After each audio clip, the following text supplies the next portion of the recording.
Students, start करते हैं आज का लेक्चर। Good morning students. आज हम स्टार्ट करने जा रहे हैं अपना एक नया lecture series, that is the sound waves. Sound waves का अपना एक नया लेक्चर सीरीज है जो कि वेव मोशन के टू बी कंटिन्यूएशन में चल रहा है। ठीक है, थोड़ा सा रिकॉल, छोटा सा रिकॉल है। वेव मोशन हमने स्टार्ट किया था, उसके अंदर हमने पढ़ा था ट्रांसवर्स वेव्स। ठीक है, उसके बाद हमने पढ़ा है स्टेशनरी वेव्स, और अब हम पढ़ेंगे साउंड वेव्स।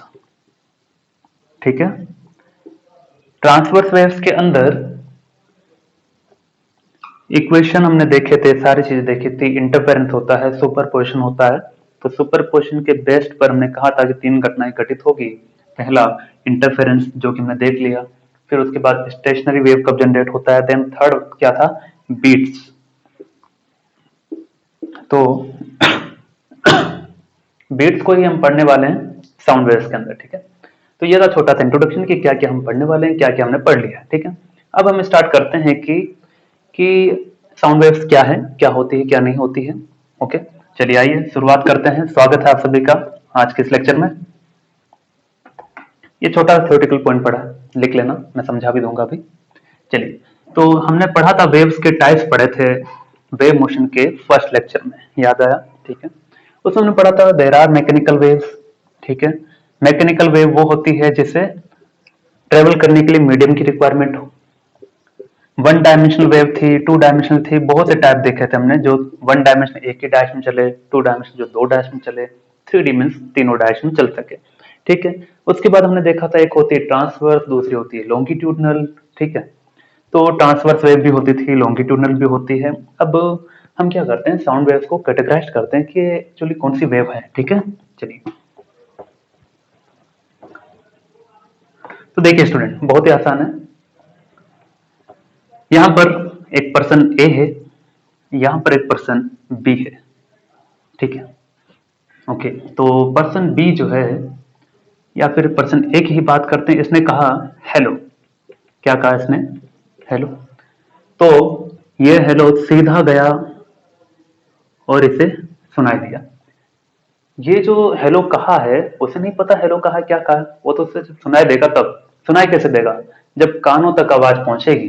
तो we will talk about the eardrums. किसके लिए हम बात करेंगे, एयर ड्रम्स। ठीक है, तो ये ईयर दिखाया मैंने, ये मान लो ईयर है। ठीक है, कान दिखाया है। तो क्या होगा, हेलो जैसे बोला है, कुछ वेव्स ट्रेवल करेगी और वो इधर जाएगी। ठीक है, अगर मैंने हेलो बोला हेलो, तो सीधा हेलो यहां से चलते चलते चलते आगे पहुंचा। यानी कि वेव ट्रेवल कर रही है कौन सी डायरेक्शन में, इसी डायरेक्शन में। और पार्टिकल भी ट्रेवल करेंगे कौन सी डायरेक्शन में, इसी डायरेक्शन में। धीरे धीरे सब पता चलेगा। ठीक है, तो पहली बात ये कि जो मैंने बोला है वो साउंड वेव है। साउंड वेव यहां से यहां गई कब, जब बीच में मीडियम था, कौन सा, एयर मीडियम। ठीक है, पहली बात, यानी कि साउंड नीड्स और require medium in order to travel from one region to another region. तो जैसे मीडियम की रिक्वायरमेंट हो, उसे हम क्या कहते हैं, mechanical wave. So sound wave it's a mechanical wave. Sound is A mechanical wave. ठीक है, अब ट्रांसवर्स है या लॉन्गिट्यूडनल है। ट्रांसवर्स में क्या होता था, ट्रांसवर्स में ऐसा होता था कि पार्टिकल का जो ऑसिलेशन है वो ऊपर या नीचे होगा, और वेव कहां जाएगी, वेव इधर जाएगी। ठीक है, लेकिन जब हम बोलते हैं तो क्या होगा कि जैसे हम कुछ हेलो बोलेंगे, कुछ भी बोलेंगे, यहां पर एयर मोलिक्यूल्स है। ठीक है, जैसे हेलो बोला तो इसके ऊपर कुछ प्रेशर लगेगा, है ना। पहले नॉर्मल प्रेशर, एटॉमिक प्रेशर था, कुछ नहीं बोला। तो जैसे मैंने कुछ बोला तो उसके ऊपर क्या हुआ, प्रेशर बढ़ा। प्रेशर बढ़ने से इसे धक्का लगा, किसको, एयर मॉलिक्यूल्स को। तो ये मॉलिक्यूल थोड़ा सा आगे किसका, यानी कि there will be a push और there will be a thrust force due to pressure on air molecules. ठीक है, तो ये सब इधर बढ़ रहे हैं, इधर बढ़ रहे हैं, इधर बढ़ रहे हैं। और वेव भी किधर जा रही है, इधर ही जा रही है। पार्टिकल भी इधर जा रहे हैं। तो क्या हुआ, particles oscillates in the direction of the wave. Particle oscillates in the direction of the wave, that's why it's a longitudinal wave. ये लॉन्गिट्यूडिनल वेव भी होगी, यानी कि जिस डायरेक्शन में वेव जा रही है उसी डायरेक्शन में पार्टिकल भी ऑसिलेट करते हैं, ठीक है ना। यानी कि वेव ऐसे जा रही है, पार्टिकल भी ऐसे जा रहा है, हो सकता है इधर भी जाए, दैट अबाउट द ऑसिलेशन, ठीक है। ऐसे ऐसे कुल मिला के पार्टिकल जो है ऐसे या ऐसे ऑसिलेशन करेंगे, ठीक है। हाल फिलहाल इंट्रोडक्शन क्या हाइट से लॉन्गिट्यूडिनल वेव इतना पता चला। तो पहला, मीडियम की रिक्वायरमेंट होती है इसलिए मैकेनिकल वेव भी कहेंगे। दूसरा, इसमें जो पार्टिकल हैं वो वेव के डायरेक्शन में ही चलते हैं, उसी के पैरेलल रहते हैं, इसलिए इसे क्या कहेंगे, इसे लॉन्गिट्यूडिनल कहेंगे। और तीसरा तीसरा क्या हो जाएगा, साउंड, ये वन डायमेंशनल है या टू डायमेंशनल या थ्री डायमेंशनल। जैसे मैं कहता हूँ हेलो, क्या आप ही सुन पाएंगे क्या, नहीं, इधर वाला भी सुन सकता है, इधर वाला भी सुन सकता है, किसी के ऊपर रोक टोक तो नहीं है। जब तक कि वो बहरा ना हो तब तक तो वो सुन नहीं पाएगा, अगर हाँ ऑल ओके है तब तो सुन लेगा, है ना। तो क्या है ये, थ्री डायमेंशन, यानी कि सभी डायरेक्शन में ट्रेवल कर सकती है, दैट्स इट। तो वही मैंने यहाँ पर लिखा। Sound is a pressure variation, उसके बारे में चर्चा करेंगे। तो मैंने यहाँ पर लॉन्गिट्यूडनल दिखाया है और इसके बारे में और थोड़ी चर्चा कर देते हैं, ठीक है।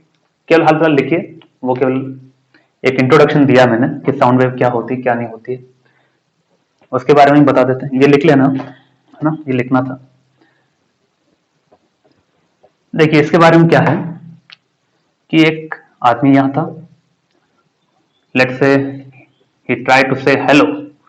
कितनी बार हेलो बोलेगा भैया, सुबह हुई और हेलो बोलना स्टार्ट किया है कि नहीं, इतना हेलो कौन कहता है।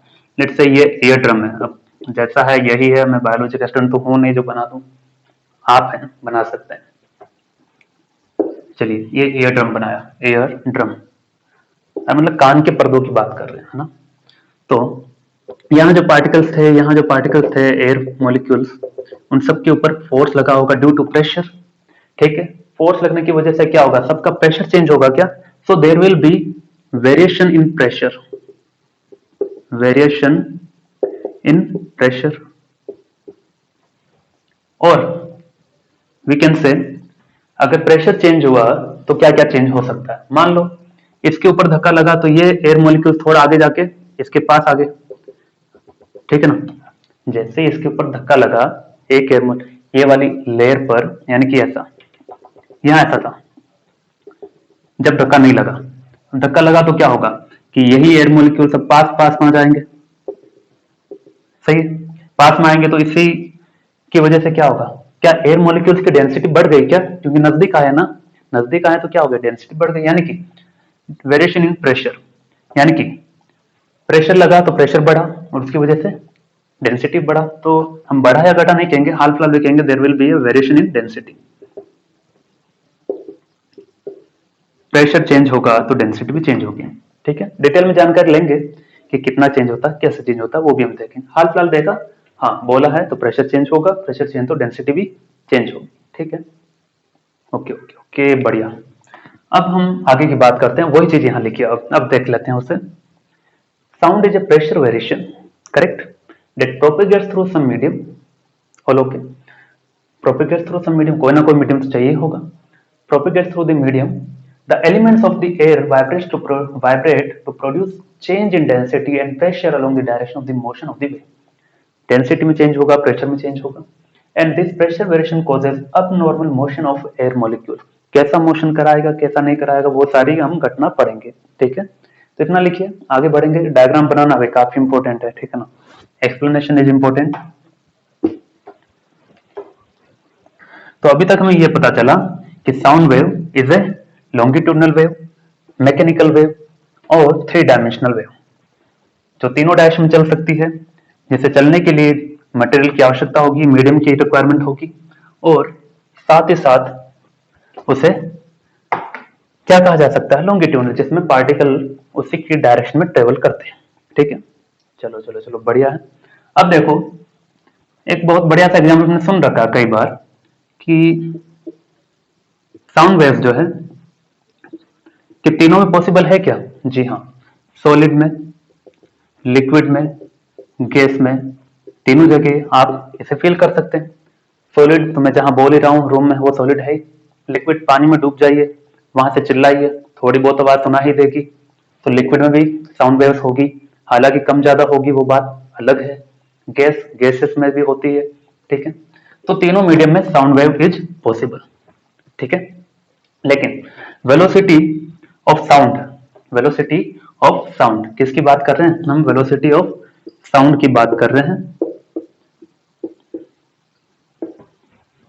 जिसे मैंने डिनोट किया है वी से, ठीक है।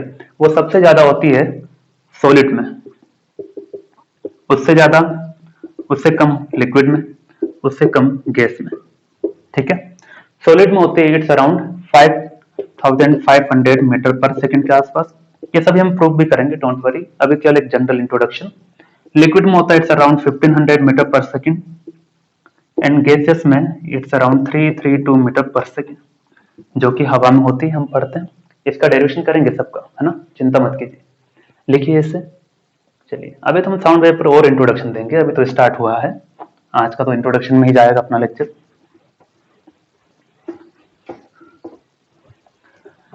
चलिए अगला हम एक एग्जांपल लेते हैं कि साउंड वेव्स कहाँ कहाँ क्रिएट की जा सकती है। जैसे मैंने एक एग्जांपल लिया, पॉलीथिन दिख रही है ना, दिख रही है, ठीक है। ये मैंने जानबूझ के इसे यहाँ से कट किया है ताकि इसमें कुछ एयर मॉलिक्यूल्स होंगे, ठीक है, कुछ एयर मॉलिक्यूल्स हैं इसमें। मैंने क्या किया, प्रेशर लगाया, तो देखना कुछ आवाज आएगी, ऐसे करने वाला हूं इसके ऊपर, जो बचपन में हम करते थे, ठीक है। तो क्या होगा, यहां से कुछ साउंड वेव्स निकलेगी, उधर से एयर मॉलिक्यूल्स निकलेंगे। देखना क्या हुआ कि इधर से ही वेव पास हुई जहां से इसे स्पेस मिल रहा था, और उधर से ही पार्टिकल भी निकले, तो दोनों एक साथ ट्रेवल किए कि नहीं किए। आवाज क्या थी, साउंड वेव, सिंपल है ना। चलिए तो ये था साउंड वेव का एग्जांपल। एक और लेते हैं, एक और ये एक पाइप की तरह समझ सकते हैं जिसका ये मुंह खुला है, ठीक है, it's open pipe, it's a open pipe. तो ये क्या है, इट्स ए साउंड वेव, यानी कि जो ओपन पाइप है उसमें भी हम साउंड वेव जनरेट कर सकते हैं, जिसका हमें यूज करना है आगे के आने वाले लेक्चर्स में, ठीक है। चलिए अब एक चीज और दिखाता हूं आपको इसमें, इसे कहते हैं ट्यूनिंग फोर्क। क्या कहते हैं, ट्यूनिंग फोर्क, ट्यूनिंग फोर्क। वैसे मैंने एक स्टेशनरी वेव के लेक्चर नंबर 3 में शायद इसका एक छोटा सा मैंने बनाया था डेमो टाइप कुछ, ठीक है, तो आज मुझे मिल गया ये। तो ट्यूनिंग फोर्क क्या है, ट्यूनिंग फोर्क बेसिकली ये ऐसा कुछ स्ट्रक्चर है जो वाइब्रेशन के काम आता है। किस काम, वाइब्रेशन। जैसे इसे अगर मैं कहीं भी किसी ऑब्जेक्ट पे स्ट्राइक करवाता हूं तो इसमें वाइब्रेशन, कंपन स्टार्ट हो जाएंगे, ठीक है, कंपन स्टार्ट हो जाएंगे। मैं आपको इसकी आवाज सुना देता हूँ, माइक की आवाज, माइक के आसपास लगा रहा हूं इसे, उम्मीद है आपको आवाज आई होगी। अभी आवाज आई होगी, ठीक है। तो वो क्या था, बेसिकली साउंड वेव था because of vibration of particles. और बहुत ही बढ़िया है समझने के लिए, देखो इसे डिस्टरबेंस दिया दिया साउंड वेव जनरेट हुआ, तो साउंड वेव या तो इधर जा रही होगी, या तो इधर जा रही होगी, या इधर जा रही, 3D है वो तो, लेकिन पार्टिकल उसी डायरेक्शन में जा रहे हैं जिस डायरेक्शन में साउंड वेव जा रही है। कैन यू फील दैट, क्योंकि पार्टिकल की वजह से तुम्हें सुनाई दे रही है, सही है। ये बहुत बढ़िया एग्जाम्पल था इसका, ठीक है।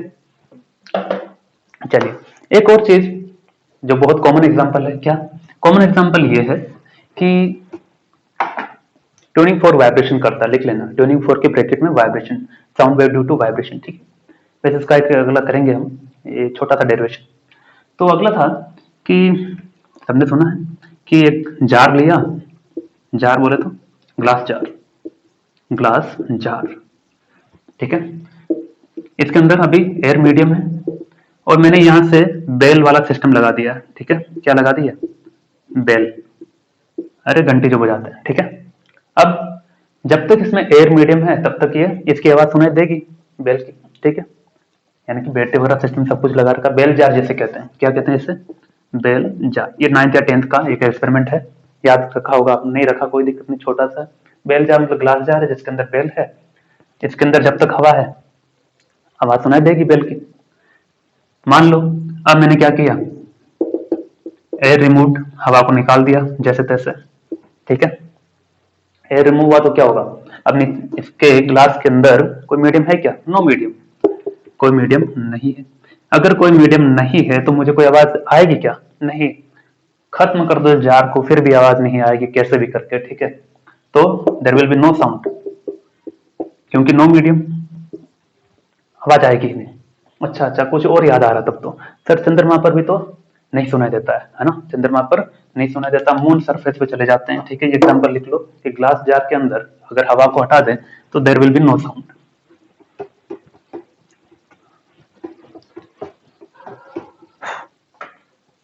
तो अगला एग्जाम्पल कि मून पर अगर एक आदमी यहां पर है, एक आदमी यहां पर है और एक अर्थ लेते हैं, धरती माता, ठीक है, ये ए और ये बी है, ए और बी है, दो लोग हैं, दो दोस्त हैं, बढ़िया दोस्त हैं। धरती पर है ये, तो एक दोनों से बात कर सकते हैं, ये चिल्लाएगा हेलो, ये भी वापस बोल देगा हेलो, ठीक है, लेकिन हेलो से बात चलेगी नहीं। कब? जब मून पे चले जाएंगे, क्योंकि यहां पर तो बीच में क्या है, एयर मीडियम है, ठीक है ना, तो एयर अगर मीडियम है तो साउंड वेव सुनाई देगी, वेरी सिंपल, सही है ना।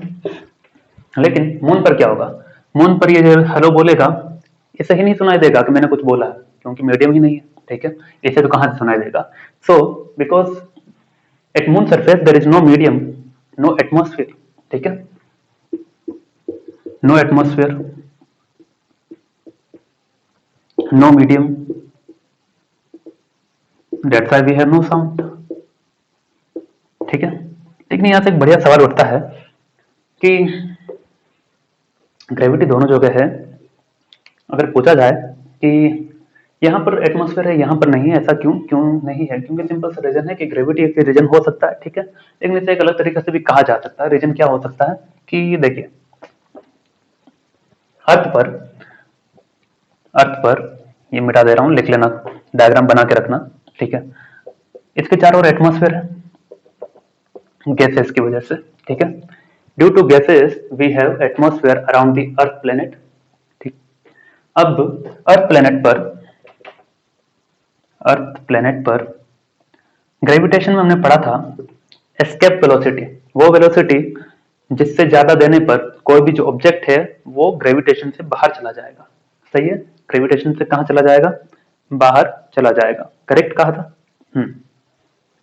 तो अर्थ प्लेनेट पर एस्केप वेलोसिटी, एस्केप एट अर्थ, या फिर सिंपली एस्केप वेलोसिटी एट अर्थ कितना था, 11.2 किलोमीटर पर सेकंड, करेक्ट, सही है। और वही वेलोसिटी मून पर कितनी होती है, मून पर होती है इट्स अराउंड 2.5 किलोमीटर पर सेकंड, सही है। तो उससे क्या होगा, उससे ये होगा कि गैसेस की वजह से एटमॉस्फेयर है, तो गैसेस का हम root mean square value speed देखते हैं, root mean square speed KTG में, केटीजी में हमने ये फॉर्मूला पढ़ा है काइनेटिक थ्योरी ऑफ गैसेस में, VRMS इज इक्वल टू, बहुत बढ़िया इंटरेस्टिंग फैक्ट है, स्टूडेंट ध्यान से देखना, square root of 3RT/m, correct.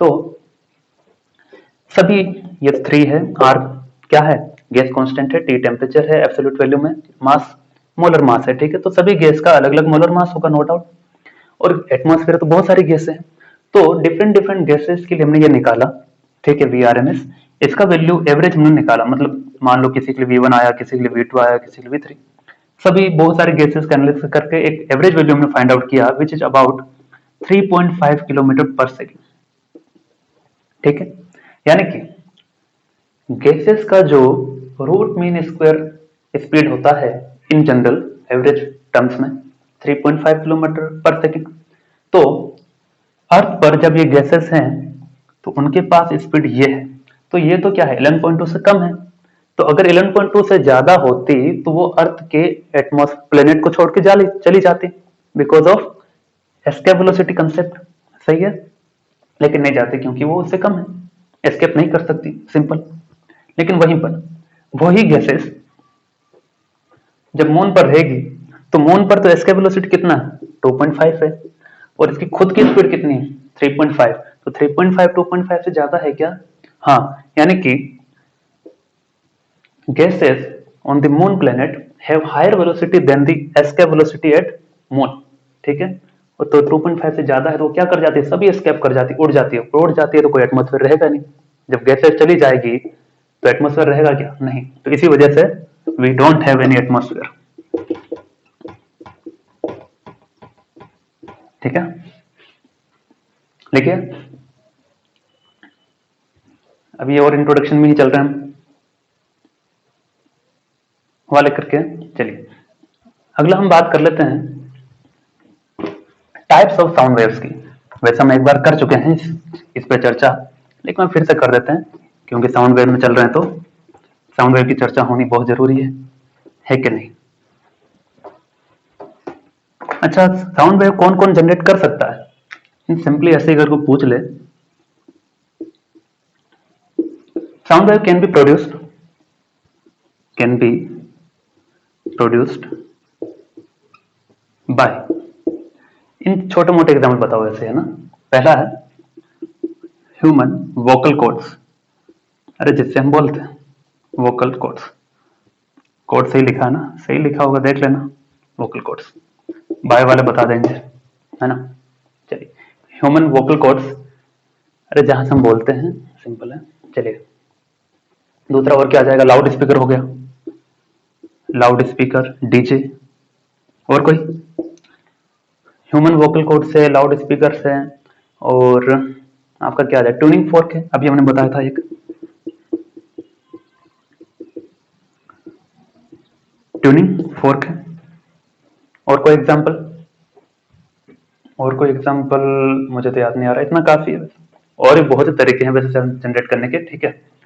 Drum है, सितार है, जो भी है। चलिए ये तो हुआ साउंड वेव्स, इनसे जनरेट की जा सकती है। एग्जांपल बताया मैंने कुछ कुछ। टाइप ऑफ साउंड वेव्स हम पढ़ लेते हैं।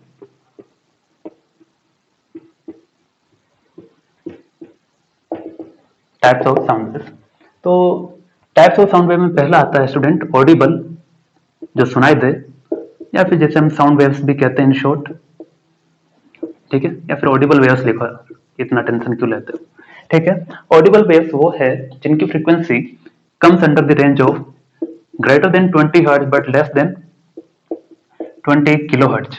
जिनकी फ्रीक्वेंसी 20 हर्ट्ज से 20 किलो हर्ट्ज के बीच में हो, वो क्या होती है? ऑडिबल वेव्स होती है, ठीक है। तो ऑडिबल वेव्स के बाद दूसरा क्या आ जाएगा? दूसरा ये हो जाएगा, जैसे ये कौन कौन सी, बहुत सारी वेव्स है जो सुनाई देती है ना। चलिए अगला है इंफ्रासोनिक। ये एक बार हम डिस्कस कर चुके हैं, ठीक है ना, तो रिकॉल करवा दे रहा हूँ, लिख लेना जिसने नहीं लिखा हो, यहाँ पे लिख लेना, इसमें फिर से इस चैप्टर में अच्छा लगता है कि यहाँ पे साउंड वेव्स का एक ही जगह कलेक्शन हो गया। When frequency is less than 20 hertz, when frequency less than 20 hertz, तो उसे क्या कहते हैं? इंफ्रासोनिक कहते हैं, सही है ना, सही होगा उम्मीद है। When frequency is less than 20 hertz, इसे क्या कहते हैं? इंफ्रासोनिक। सही है। चलिए मुझे लगा कि मैंने उल्टा ना लिख दिया हो। तो इंफ्रासोनिक क्या है? फ्रीक्वेंसी लेस देन 20 हर्ट्ज है। अब इंफ्रासोनिक में हो गया, तीसरा आते हैं अल्ट्रासोनिक। अल्ट्रासोनिक, अल्ट्रासोनिक जिसमें frequency is greater than 20 kilo hertz. Ultrasonic की खास बात क्या? इट कैन बी, सबसे पहली बात तो ये हम नहीं सुन सकते, ठीक है। It can not be heard by, सही लिखा ना, हियर्ड सही लिखा होगा, can not be heard by human ear drums और ह्यूमन बीइंग। लेकिन कुछ क्रिएचर्स ऐसे हैं, कुछ प्रजाति ऐसी है ना, जैसे चमगादड़ यानी बैट्स, जो अपने कराड़ में खूब है ना, है शायद है। बैट्स हो गए, डॉग, और तो चमगादड़, डॉग हो गया, ये सब क्या करते हैं? ये सब आसानी से इस वेव को सेंस कर सकते हैं, and they can respond also, ठीक है। Bat and dog, bats and dogs can respond to these waves, ठीक है। चलिए इतना लिखिए, फिर इसके बाद हम बात करते हैं शॉक वेव्स की। ओके, शॉक वेव्स की हम चर्चा करेंगे। Velocity of sound in air तो आप जानते हैं कितना होता है, 332 मीटर पर सेकंड। उसको नोट डाल के लिख लेना, जिसका हम करेंगे डेरिवेशन भी। इस चैप्टर में खूब मजा आने वाला है कि नहीं। दिन दहाड़े जो हम बोलते हैं मतलब जो बातचीत करते हैं, वो साउंड वेव्स है।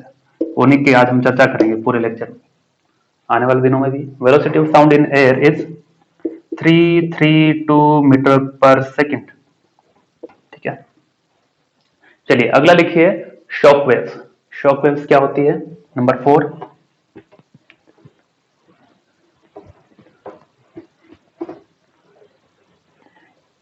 शॉक दो शॉक दे दे, नहीं ऐसा नहीं है, ऐसा ही है, ऐसा कैसे हो सकता है? शॉक वेव नाम है तो ऐसा ही होगा। शॉक वेव होता क्या है कि जब भी कोई ऑब्जेक्ट, व्हेन एन ऑब्जेक्ट और body moves with a velocity higher than the velocity of sound, moves with a velocity higher than velocity of sound, then जब भी कोई ऑब्जेक्ट, जब भी कोई गाड़ी, जब भी कोई ट्रेन, जब भी कोई प्लेन, जब भी कोई जेट, जब भी कोई मिसाइल, जब भी कोई रॉकेट, जब भी कोई लॉन्चर वेलोसिटी ऑफ साउंड से ज्यादा चलेगा तो उसे कहते हैं सुपरसोनिक। क्या कहते हैं? Then it known as a supersonic. ये सुना सुना सा लगता है, सुना सुना सा मतलब सुना सुनाया लगता है कि ऐसा पहले सुन चुके। सुपरसोनिक हो गया। अब कोई भी जो ऑब्जेक्ट जैसे एरोप्लेन वगैरह हैं, कोई भी जेट है, मिसाइल है, रॉकेट लॉन्चर है, उन सब का स्पीड क्या होता है? वेलोसिटी ऑफ साउंड से ज्यादा ही होता है। ठीक है, तो देखते हैं उनके पीछे। जैसे मान लो कोई भी एक प्लेन है, ठीक है, वो ऐसे चल रहा,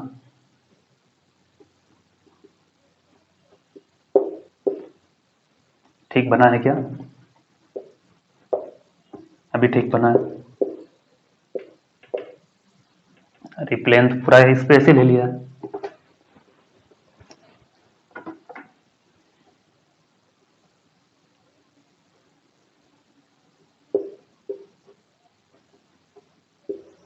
चलिए अब ठीक है, ये प्लेन है,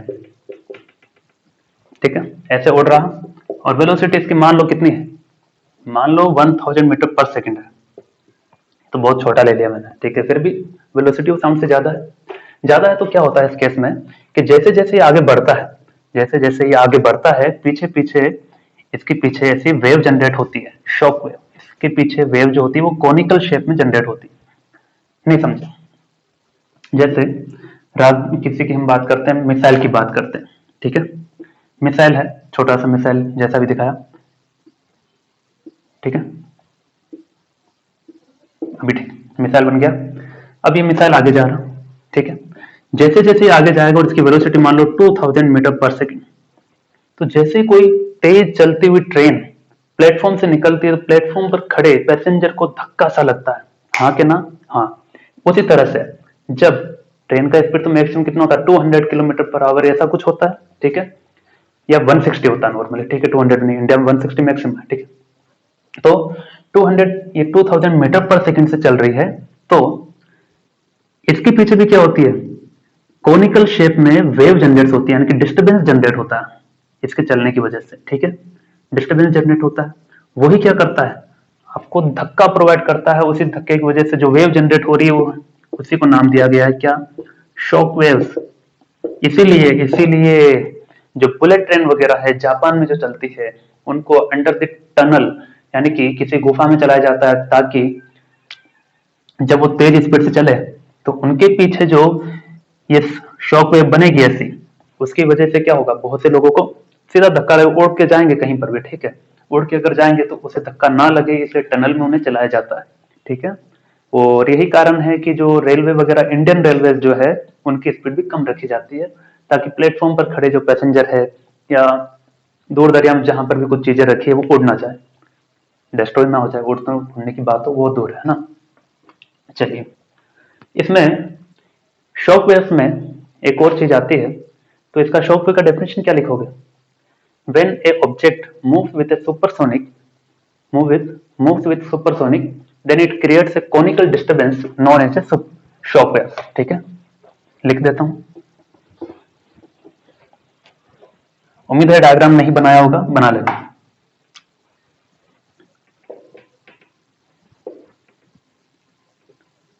When an object moves with supersonic, supersonic मतलब उसका स्पीड क्या है, ज्यादा है, किससे किससे ज्यादा है, साउंड वेव से, ठीक है। When an object moves with supersonic it creates disturbance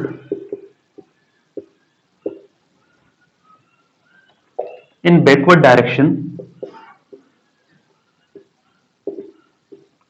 मतलब पीछे की तरफ, in the backward direction in the form of conical shape,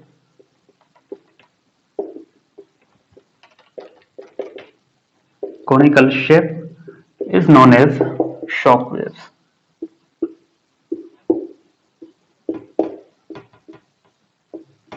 ठीक है, ये शॉक वेव है। चलिए लिखिए इसे। अब इसी शॉक वेव में एक चर्चा हम और करना चाहेंगे। कौन सी चर्चा? ये कि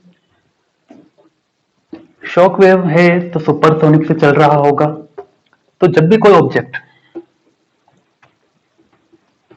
सुपरसोनिक स्पीड से चलता है तो उसकी वेलोसिटी डिटरमाइन करने के लिए नंबर डिफाइन करते हैं, जिससे हम कहते हैं मैक नंबर। यानी कि सीधा सा लिखिए, इसी में सुपरसोनिक वाले में लिखना, अल्ट्रासोनिक कौन सा चल रहा है, शॉक वेव, उसी में लिखना। टर्म है ये, क्या है? The speed of supersonic, the speed of supersonic is measured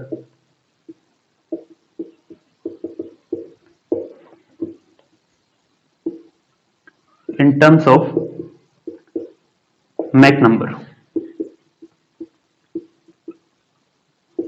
Mach number, ये लीजिए Mach नंबर, मतलब ये केवल एक नंबर है, ठीक है। जैसे इसका डेफिनेशन तो ये था, इसका फॉर्मूला ये है।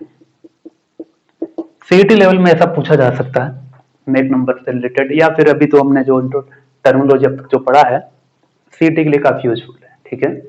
तो Mach number is equal to velocity of source upon velocity of sound. Source मतलब जो सुपरसोनिक से चल रहा है, जैसे जेट और मिसाइल जो चलेगा, वेलोसिटी ऑफ साउंड। तो क्या है इसका मतलब? जैसे हम इंडियन डिफेंस सिस्टम की बात करते हैं, किसकी बात करते हैं? इंडियन डिफेंस सिस्टम की। तो अपने पास जो मिसाइल है, तो एक है ब्रह्मोस, तो ब्रह्मोस फर्स्ट या सेकंड करके कोई एक मिसाइल है, इंडियन मिसाइल। उसका जो मैक नंबर है अब तक जो है हाईएस्ट अपने लिए इंडिया में, वो 5 है, ठीक है। तो इसका मैक नंबर कितना? ये एग्जांपल के लिए बता रहा हूँ, ठीक है ना, ये एग्जांपल के लिए बता रहा हूँ, मैक नंबर 5 है। तो हम देखते हैं कि उस मिसाइल का स्पीड क्या होगा। तो मैक नंबर 5 है, मैक नंबर 5 लिख दिया। उसकी हम बात करेंगे उसके स्पीड की, तो वेलोसिटी ऑफ ब्रह्मोस यानी कि source upon velocity of sound कितना? 332 metre per second, multiply it, कितना आ जाएगा? It's comes out to be velocity of source 332 into 5, कितना आ जाए? 2 5 10, 5 2 10 हो गया, 1 5 16, 61660, शायद यही आना चाहिए, मिस्टेक हो तो बता देना, ठीक है। यानी कि अपने जो इंडियन मिसाइल है उसका मैक नंबर 5 है और उसका स्पीड कितना है? 1660 मीटर पर सेकेंड, ठीक है। तो लिखिए, इसके बाद हम आगे की चर्चा करते हैं। फ्रेंड्स, अगला मैंने ये लिखा है प्रोपेगेशन ऑफ साउंड वेव्स, अपना इसी में कंटिन्यू। तो अभी तक हमने जो पढ़ा है साउंड वेव का इंट्रोडक्शन, उसी को आगे हम बढ़ाएंगे। देखिए क्या है प्रोपेगेशन ऑफ साउंड वेव्स। इसमें ट्यूनिंग फोर्क का एक एक्सपेरिमेंट करेंगे और स्टेट बोर्ड के अकॉर्डिंग ये काफी इंपॉर्टेंट है, ठीक है। स्टेट बोर्ड के अकॉर्डिंग ये इंपॉर्टेंट इसलिए है क्योंकि ये एक एक्सपेरिमेंटल सेटअप है, छोटा सा, बहुत ही छोटा सा है, कुछ खास नहीं, ठीक है। करना क्या है, केवल इसका ऑब्जर्वेशन देखना होता है, लास्ट में एक इक्वेशन लिखना होता है, इसलिए मैंने इसका थ्योरी थोड़ा ठीक से लिखा है। तो आप क्या कीजिए, यहाँ से स्टार्ट करना है, ये वाला मैं समझाऊंगा, डोंट वरी। यहाँ से स्टार्ट करेंगे, पहला ये दूसरा पॉइंट, ये दूसरे का कंटिन्यू, ठीक है। उसके बाद इसके एक्सपेरिमेंटल सेटअप की बात करेंगे, लिख लीजिएगा। उसके बाद मैं इसे मिटाने वाला हूँ, उसके बाद मैं हर एक पॉइंट को एक्सप्लेन भी करूंगा, ठीक है। चलिए, तो उम्मीद करता हूँ पहले नाम मिटाऊं, अगर जरूरत पड़ी तो ही मिटाएं, ठीक है। चलिए, तो एक ट्यूनिंग फोर्क है ऐसा, उसको मैंने थोड़ा ऐसा दिखाया है, ठीक है, ताकि फील आएगा बढ़िया सा। और यहाँ पर उसके चारों ओर एयर एटमॉस्फेयर है, हवा का। तो हवा है तो हवा के ऊपर जो प्रेशर लग रहा है that is what, normal atmospheric pressure. हवा है तो हवा के मॉलिक्यूल्स यानी कि there will be air molecules. तो ये एयर मॉलिक्यूल्स मैंने दिखाया। डायग्राम थोड़ा बड़ा बना है इसलिए मैंने थोड़ा काफी टाइम लिया है सिमेट्रिकल दिखाने में, ठीक है, बस उसकी सुंदरता बढ़ा देने के लिए। चलिए, अब इसमें क्या है, कैमरा चेक कर देता हूँ मैं एक बार। चल रहा है, चलिए। अब इसमें ये जो ट्यूनिंग फोर्क अभी मैंने इसे छेड़ा भी नहीं, बस सिंपली ऐसे रखा हुआ है। That is the undisturbed turning tuning fork. Tuning fork, not turning, it's tuning, ठीक है। ट्यूनिंग मतलब which can give you the vibration, ठीक है। चलिए, तो ये नॉर्मल एटमॉस्फेरिक प्रेशर है, ये है सारी चीजें। अब मैंने क्या किया, consider a tuning fork producing sound waves. तो ये साउंड वेव जनरेट करता है which we can hear again and again, okay. When prong B का मतलब क्या है स्टूडेंट, कि ये वाला जो साइड इसे कहा है प्रोंग ए, इसे कहा गया है प्रोंग बी। हाँ, मतलब इसे नाम दिया गया है, it's a prong of the tuning fork, ठीक है, इसे प्रोंग कहा जाता है। ये दोनों जो स्ट्रक्चर है, prong A prong B, okay. When prong B move outwards, तो ये मूव आउटवर्ड्स, ठीक है, आउटवर्ड। तो ये जो प्रोंग बी है इसको आउटवर्ड यानी ऐसे खींचना, थोड़ा सा मतलब वाइब्रेट करवाएंगे इससे, ठीक है। देन व्हाट विल हैपन, उसकी हम चर्चा करते हैं। चलिए करें। मैं इसी डायग्राम में कुछ चेंजेस करूंगा, ओके। तो जैसे मैंने इसे थोड़ा सा खींचा तो ये कुछ ऐसा बन जाएगा, हाँ या ना, बन गया। अब देखो, इसे जैसे इधर पहुंचाया टूवर्ड्स राइट, इसने क्या किया होगा, फोर्स लगाया मॉलिक्यूल्स पर यानी कि प्रेशर, ठीक है ना। इतने एरिया पे फोर्स लगा, दैट मीन्स प्रेशर लगा। प्रेशर लगा तो क्या होगा, ये इस पर धक्का लगा इधर, इस पर धक्का लगा इधर, सभी यानी कि एयर मॉलिक्यूल्स की जो लेयर है उन्हीं पर धक्का लगेगा, और सभी air molecules will have the tendency to transmit that disturbance because of the pressure variation, ठीक है।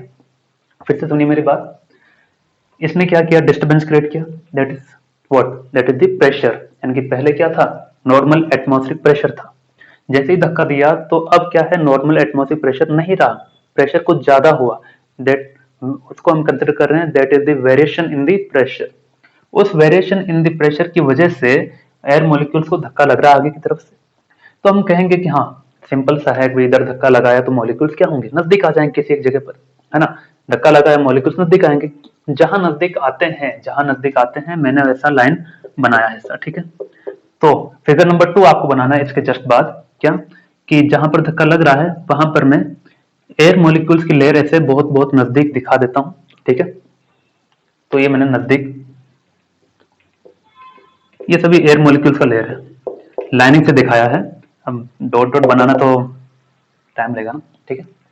चलिए, तो जैसे हमने इसे राइट में खींचा, खींचने के बाद मॉलिक्यूल्स के ऊपर प्रेशर लगा, प्रेशर लगने की वजह से कुछ मॉलिक्यूल्स इकट्ठे हुए, पास में आए, नजदीक हुए ड्यू टू कंप्रेशन, ठीक है। तो ड्यू टू कंप्रेशन उसने कहा है क्या, when prong B moves outward towards right, it compresses the front of it, it compresses the molecules in front of it, ठीक है। ये molecules लिखना, the molecules in front of it, ठीक है, molecules in front of it causing the pressure to rise slightly, जिसकी वजह से क्या होगा, जब मॉलिक्यूल बहुत नजदीक आएंगे तो प्रेशर बढ़ेगा, प्रेशर बढ़ेगा, प्रेशर बढ़ेगा, और एक ही जगह बहुत सारे मॉलिक्यूल्स आ गए इसलिए डेंसिटी भी बढ़ गई, तो प्रेशर बढ़ गया, डेंसिटी बढ़ गई। ऐसी जगह को, ऐसे रीजन को क्या कहा गया है, the reason of the increased pressure is known as a compression pulse. इसको कहा जाता है स्टूडेंट्स कंप्रेशन पल्स। अभी अनडिस्टर्ब नहीं रहा, ठीक है, सो कंप्रेशन पल्स, ठीक है। तो कंप्रेशन है जहां प्रेशर और डेंसिटी ज्यादा है वहां, कंप्रेशन है जहां प्रेशर और डेंसिटी ज्यादा है वहां, ठीक है। चलिए, अब हम बात करते हैं कि प्रोंग बी को तो इधर भेजा, प्रोंग बी को इधर भेजा, अब कंप्रेशन यहां हुआ, यहां होगा तो क्या होगा कि ये जो डिस्टर्बेंस है अभी यहां पर है, ये ट्रेवल कर रहा होगा, ये किसी ना किसी स्पीड से ट्रेवल कर रहा होगा, किसके स्पीड से, साउंड वेव की स्पीड से करेगा ट्रेवल, ठीक है ना। तो साउंड वेव की स्पीड से ट्रेवल करेगा, तो कुछ देर बाद ये आगे बढ़ जाएगा, फिर यहाँ आएगा, यहाँ आएगा, क्योंकि disturbance will transmit from one region to another region. हाँ या ना, यही तुमने वेव्स में पढ़ा है। यानी कि कुछ समय बाद ये यहाँ जाएगा, यहाँ जाएगा, उसकी बात हम करेंगे, ठीक है। लेकिन क्या हो कि after producing the compression, compression की बात होगी, वो आगे चला जाएगा, चले जाने दो, ठीक है। ये फिगर नंबर 2 बना लेना, मैं नंबर 3 बनाऊंगा इसके बाद। Prong be reverse its motion, यानी कि पहले प्रोंग बी को इधर लेके गए, प्रेशर बढ़ा, कंप्रेशन हुआ, प्रेशर बढ़ने से डेंसिटी बढ़ा, उसी जगह हमने कहा कंप्रेशन पल्स, ठीक है। तो कंप्रेशन पल्स के बाद हमने ये भी कहा कि वो वही स्पीड से आगे जाती जाएगी, जाने दो, उसकी कोई चिंता नहीं है, ओके। लेकिन प्रोंग बी वापस भी तो आएगा due to elasticity, isn't it. इसको खींचा, वापस भी तो आएगा अपनी जगह, वाइब्रेशन दिया, वापस अपनी जगह जाना है, ठीक है ना, या फिर हमने भेज दिया वापस। So after producing the compression pulse, prong B will reverse its motion, ये वापस रिवर्स करेगा अपने मोशन को, अपनी जगह जाना चाहेगा अनडिस्टर्ब वाली कंडीशन में। तो क्या होगा, जब ये वापस जाएगा, ठीक है, तो यहां पर जब ये वापस भिजवाते, चलो इसे वापस भिजवाएंगे तो क्या होगा कि ये ऐसा था, ठीक है। अब जैसे ये वापस इधर आएगा तो यहां वाले एयर मॉलिक्यूल्स को हटा देगा, इधर आएगा, ये लो हटा दिया, है ना। एयर मॉलिक्यूल्स हट गए, मतलब क्या हो गया, प्रेशर कम कर दिया, प्रेशर कम कर दिया, क्योंकि मॉलिक्यूल्स के ऊपर ही तो प्रेशर लगता है, मॉलिक्यूल्स नहीं तो प्रेशर नहीं, वही लिखा है। After producing the compression pulse, prong be reverse its motion and moves inward, अंदर की तरफ आएगा, अंदर की तरफ आएगा तो जितनी हवा हटाएगा उतना ही प्रेशर कम हो जाएगा, यानी कि this drags some air from the region in front of it, इसके सामने जो हवा आएगी उसको हटा देगा, and this causing the pressure to dip slightly below the normal pressure, ठीक है। इसकी वजह से क्या होगा, नॉर्मल एटमॉस्फेयर प्रेशर से भी प्रेशर कम हो जाएगा, और ऐसे रीजन को कहते हैं क्या, रेयरफैक्शन। कैसे दिखाएंगे इसको, ऐसे दिखाएंगे कि वापस ही अपनी ओरिजिनल कंडीशन में आ गया, ठीक है। जब ये यहां से वापस आया होगा तो अब मॉलिक्यूल दूर दूर है तो मैंने इसे दूर दूर दिखा दिया, ठीक है, दूर दूर है ना भाई, क्योंकि मॉलिक्यूल हट गए। तो इसी कंडीशन को क्या कहते हैं, रेयरफैक्शन, ठीक है। और जो कंप्रेशन था वो तो आगे बढ़ रहा था v वेलोसिटी से, तो वो कंप्रेशन मान लो यहां आ गया, यहां दिखा देते हैं,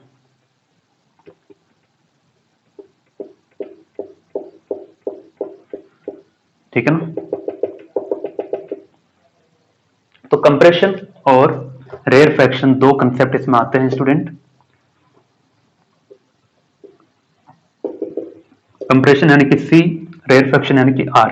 सी आर क्लास रिप्रेजेंटेटिव वाला नहीं, ये CR अपना CR है, ठीक है। कंप्रेशन और रेयरफैक्शन, तो साउंड वेव है जहां कंप्रेशन और रेयरफैक्शन है वहां, ठीक है। चलिए, तो ये हो गया इसका सिंपल सा इंट्रोडक्शन। फिर से बताएं क्या, प्रोंग था, प्रोंग बी, इसको इधर भेजा, प्रेशर लगा, प्रेशर लगने की वजह से कंप्रेशन होगा, प्रेशर बढ़ेगा, डेंसिटी बढ़ेगी, उस रीजन को कहा कंप्रेशन रीजन, जो आगे बढ़ता जाएगा with the speed of sound wave, ठीक है। अब प्रोंग भी वापस आएगा तो कुछ एयर मॉलिक्यूल्स को हटा देगा, जिसकी वजह से प्रेशर नॉर्मल एटमॉस्फेरिक प्रेशर से भी कम हो जाएगा, कम हो जाएगा, तो उस रीजन को हम कहेंगे रेयरफैक्शन, यानी कि बहुत रेयर है, मॉलिक्यूल्स कम है, ठीक है, इसलिए क्या हो गया, रेयरफैक्शन नाम हो गया। चलिए अब मैं कंक्लूजन देता हूं इसका, कि इतनी सी बात से हमने ये सीखा कि कंप्रेशन अगर है, कंप्रेशन यानी कि C, तो प्रेशर बढ़ेगा,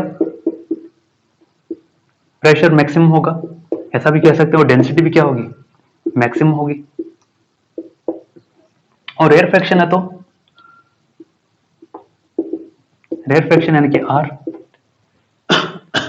प्रेशर मिनिमम होगा, प्रेशर मिनिमम, और density, density will be also minimum, ठीक है। चलिए, तो यहां से ये बातें पता चलती है कि ये इतना मिनिमम होगा, ठीक है, बहुत बढ़िया है। चलिए आगे बढ़े। अब इसमें स्टूडेंट क्या करते हैं कि इसके हम प्रेशर की इक्वेशन की बात करेंगे।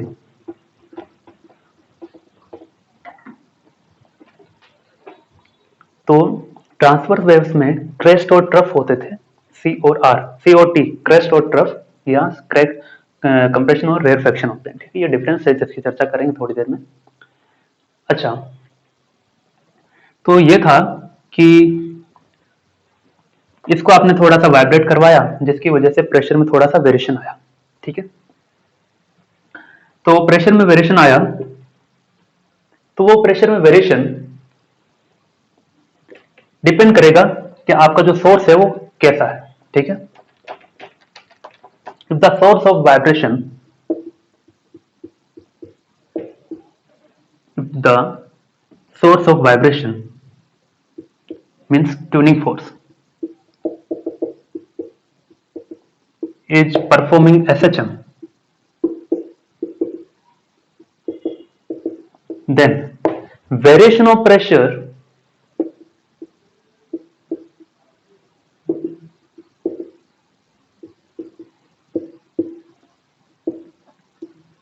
also perform SHM। क्या है इसका मतलब बताते हैं।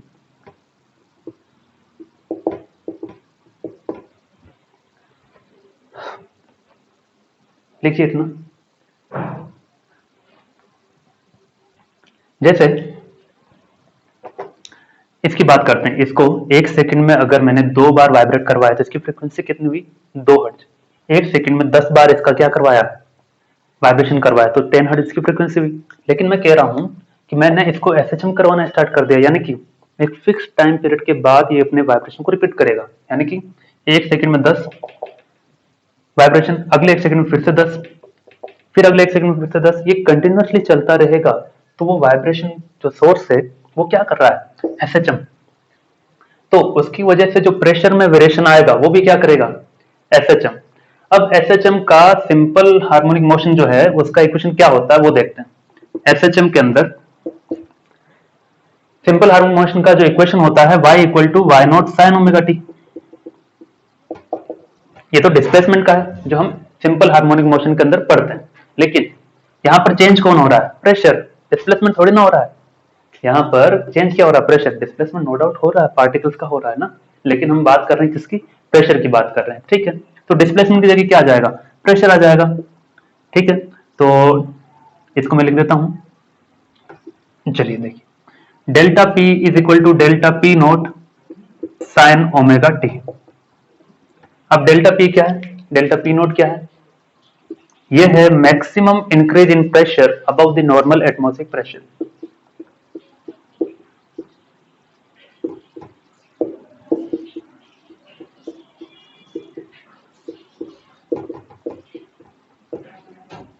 नॉर्मल एटमॉस्फेरिक प्रेशर मतलब जैसे y equal to y nought sine omega t SHM का डिस्प्लेसमेंट का इक्वेशन है। y नॉट वहां क्या होता था, maximum amplitude of the displacement. यहाँ पर प्रेशर में क्या आ जाएगा, डेल्टा P नॉट। डेल्टा क्यों लिखा है, क्योंकि जो वेरिएशन इन प्रेशर है वो बहुत ही स्मॉल होता है, इसलिए मैंने डेल्टा वाला टर्म यूज किया है। ठीक है, चलिए इतना लिखिए, उसके बाद और आगे बढ़ते हैं। ये मिटा दे रहा हूं डायग्राम वगैरह।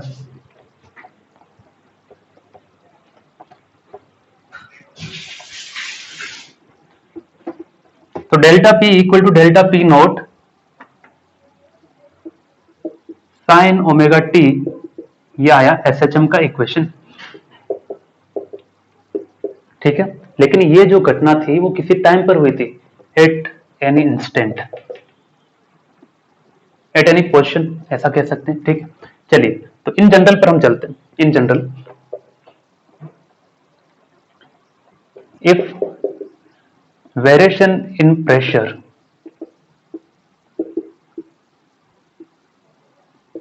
is traveling with speed, with a sound, with a speed of sound, speed of sound यानी कि v, let's say v, in positive x direction, in positive x direction, then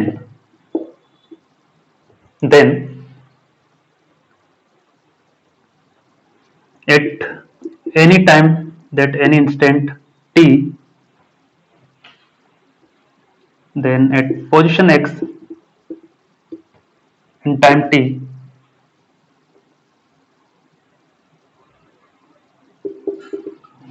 equation of sound wave can be represented as equation of pressure wave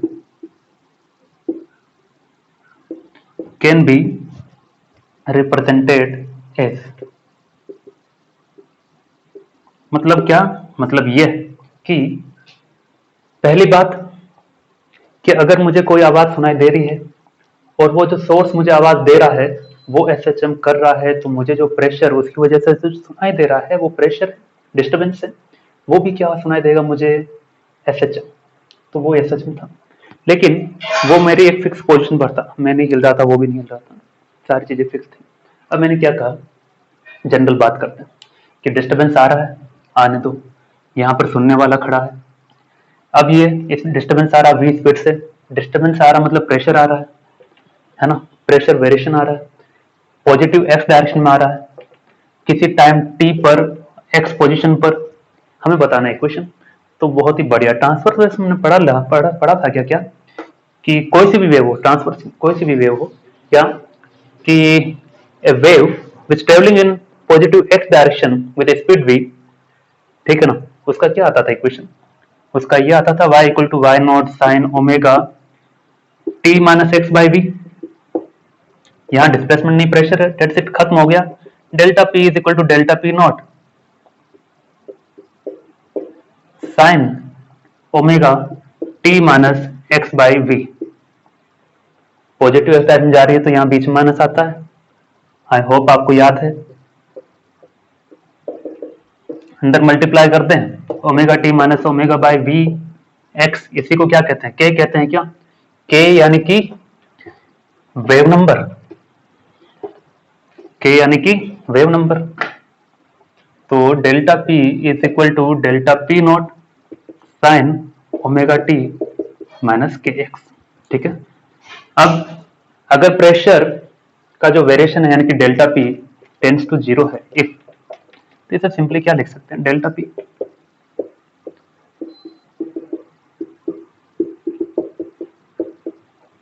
ये आ गया आपका final equation, ठीक है। लिख लीजिए, एक सवाल करते हैं, इसके बाद खत्म करते हैं।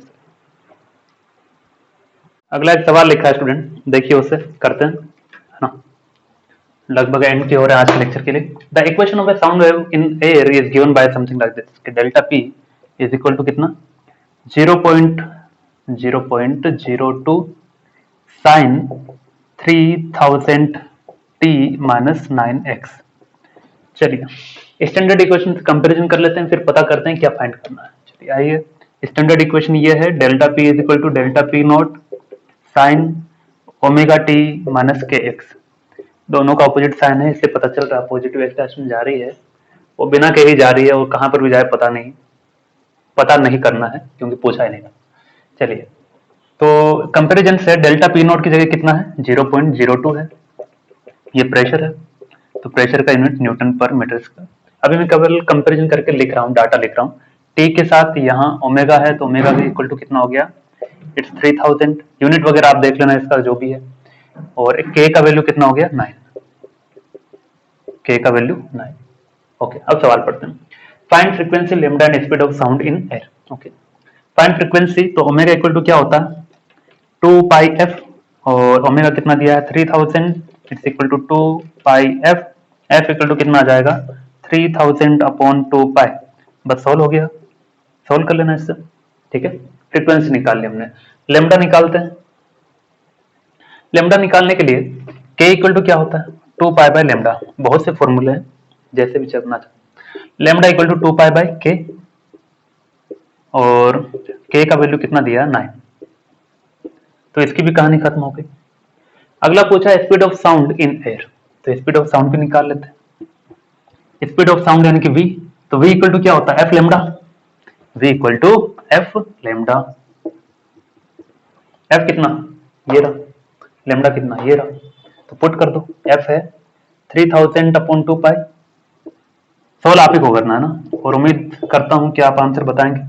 वैसे बहुत से स्टूडेंट हैं जो अब आंसर देते हैं क्वेश्चंस का, दैट इज गुड थिंग, है ना। 2 पाई से 2 पाई काट दे, तो कितना आ जाएगा, जो भी आएगा देख लेना, 9 3 27, जो भी मेरे ख्याल से 300 समथिंग आएगा, ठीक है। तो जो भी आएगा date is in metre per second. तो ये हो गया। अगला क्या पूछा, if the equilibrium pressure, equilibrium pressure का मतलब क्या है, नॉर्मल एटमॉस्फेरिक प्रेशर, ये तो मैंने लिख दिया है, सवाल में दिया नहीं रहेगा। इक्विलिब्रियम प्रेशर का मतलब है जहां पर चीजें नॉर्मल थी, अनडिस्टर्ब था ट्यूनिंग फोर्स, तो वहां पर प्रेशर कितना दिया उसने, 1.01 इंटू 10⁵, ठीक है। तो उसको मैं कह देता हूं कितना, normal pressure P nought is equal to 1.01 into 10⁵ newton per metre square. तो उसने कहा है what are the maximum and minimum pressure at a point as the wave passes through the point.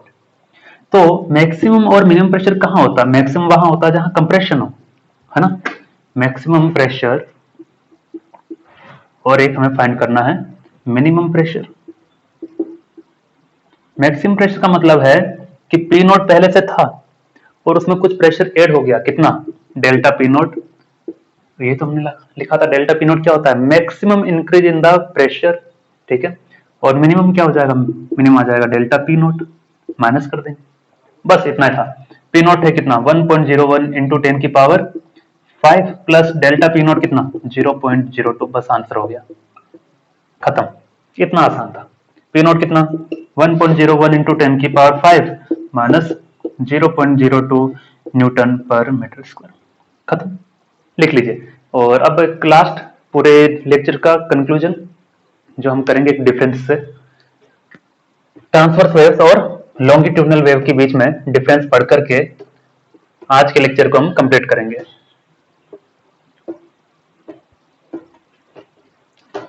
तो देखिए, एक लाइन ड्रॉ किया जाए ऐसा, इधर लिखेंगे ट्रांसवर्स वेव, ट्रांसवर्स वेव्स, इधर लिखेंगे लॉन्गिट्यूडनल। ओके, पहला ट्रांसवर्स वेव्स क्या होती है, जिसमें वेव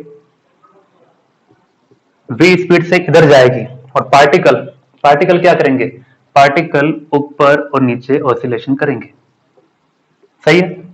जबकि लॉन्गिट्यूडनल वेव में वेव जो है, वेव ऐसे जाएगी, ठीक है, और पार्टिकल पार्टिकल भी इधर या इधर मोशन करेंगे, सही है। तो ये पार्टिकल ऑसिलेशन,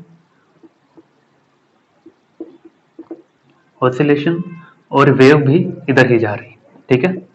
तो वेव भी इधर जा रही है, पार्टिकल ऑसिलेट करेंगे इधर उधर, यानी कि बैक एंड फोर्थ, ठीक है, बैकवर्ड एंड फॉरवर्ड डायरेक्शन। चलिए अब दूसरा पॉइंट, इसे लैंग्वेज में लिख लेंगे, बुक्स में दिया है, उसकी दिक्कत नहीं है, एक्सप्लेनेशन इंपॉर्टेंट है। क्या कि एक्सप्लेनेशन लिखना चाहे लिख सकते हैं, in transverse waves particle oscillates perpendicular to the propagation of the transverse, particle oscillates perpendicular to the propagation of wave, इसमें in the direction of the wave। Transverse waves के अंदर जो ये वाला पॉइंट होता है इसे कहते हैं क्रेस्ट और इसे कहते हैं ट्रफ, ठीक है, इसे कहते हैं क्रेस्ट, इसे कहते हैं ट्रफ।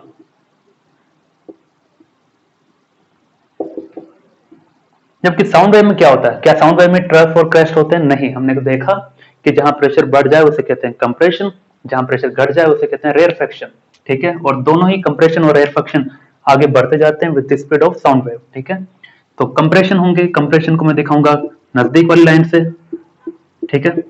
अगर रेयरफेक्शन होगा तो रेयरफेक्शन को दिखाएंगे दूर वाली लाइन से, ठीक है। फिर कंप्रेशन,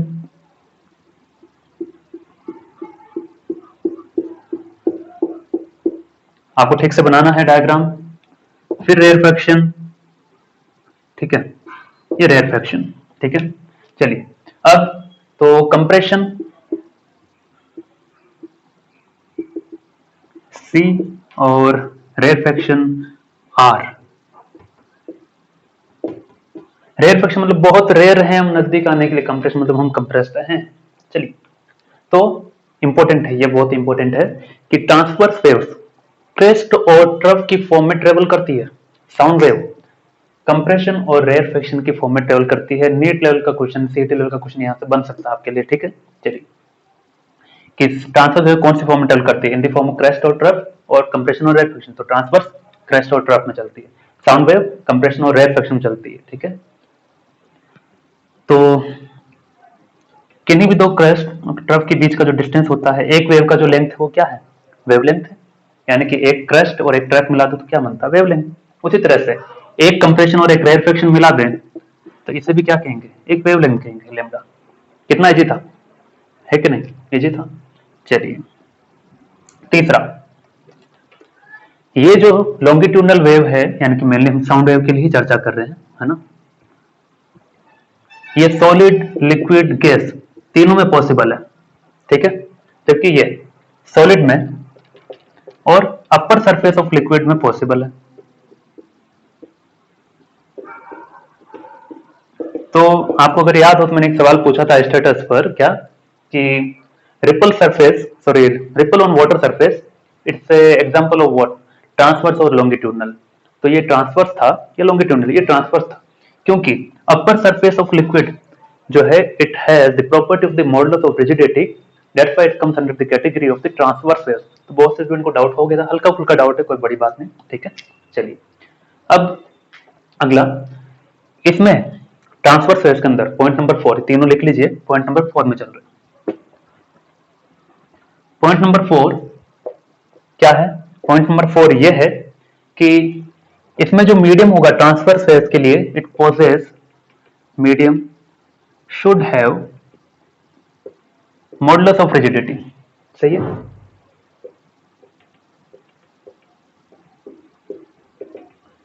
और इसमें medium should have elasticity.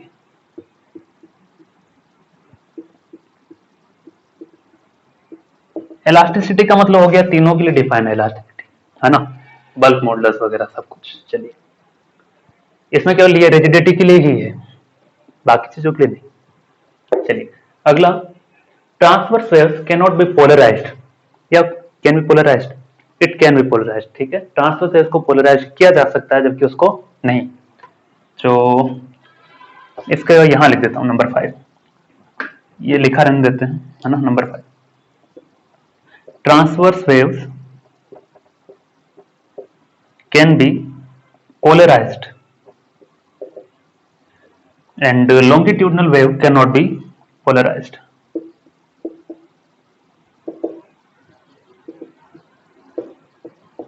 Cannot be polarized, क्यों polarized?